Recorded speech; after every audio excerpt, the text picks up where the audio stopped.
Have you ever felt affronted or persecuted on your spiritual journey? How many times do we question why such challenging situations occur in our lives?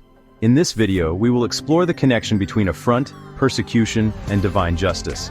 We will understand how these experiences can strengthen us and reveal God's greater purpose for each of us. Get ready for a deep and inspiring reflection.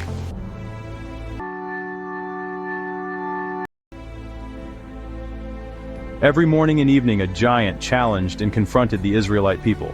David, with a stone and a sling, managed to defeat the giant, and with a sword, he eliminated him.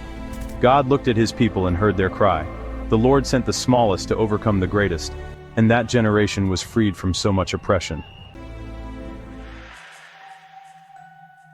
Because of her greed, she had a righteous, God-fearing man put to death.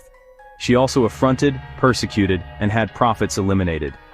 Then the Lord was angry because of her conduct, and determined through the prophet Elijah her end. Jezebel's death came as a result of God's judgment and was one of the most horrific deaths reported in the Bible. And that generation witnessed divine justice.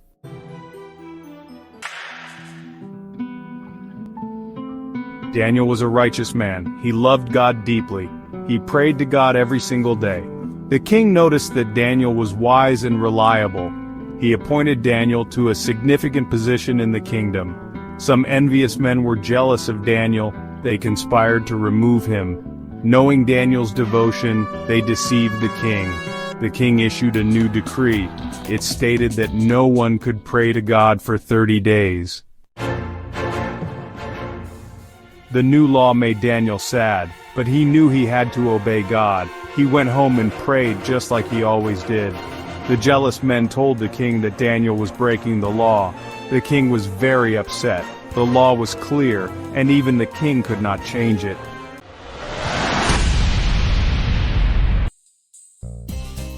Daniel felt fear, but his faith in God was unwavering. He believed God was by his side. That night, Daniel slept soundly in the lion's den. God sent an angel to close the lions' mouths. At dawn, the king hurried to the den. "Daniel, are you alive?" he called out. Daniel replied, "My God sent his angel and he shut the lions' mouths. They have not harmed me." The king was overjoyed. He knew God had saved Daniel. He punished the wicked men who had falsely accused Daniel. They were thrown into the lion's den and met their fate. Daniel's story reminds us to trust in God, even in difficult times. Driven by his ambition, he betrayed Jesus for 30 pieces of silver and handed him over to his enemies with a kiss. Consumed by remorse, he took his own life. And that generation had the opportunity to witness the tragic event of our Savior's betrayer. He wanted to dominate the world, driven by his ambition, madness, self-centeredness, and cruelty, among many other evil adjectives.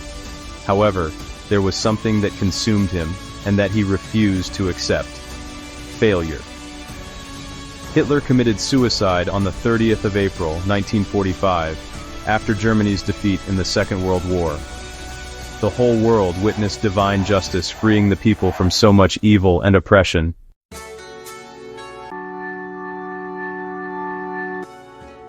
In every generation we encounter instances of persecution and cruelty. In each period we observe God's intervention in defense of his people.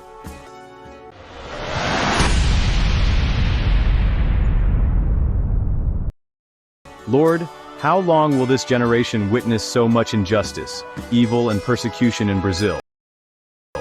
May divine justice work in this nation and in this generation. Brazil is in your hands. The world is in your hands.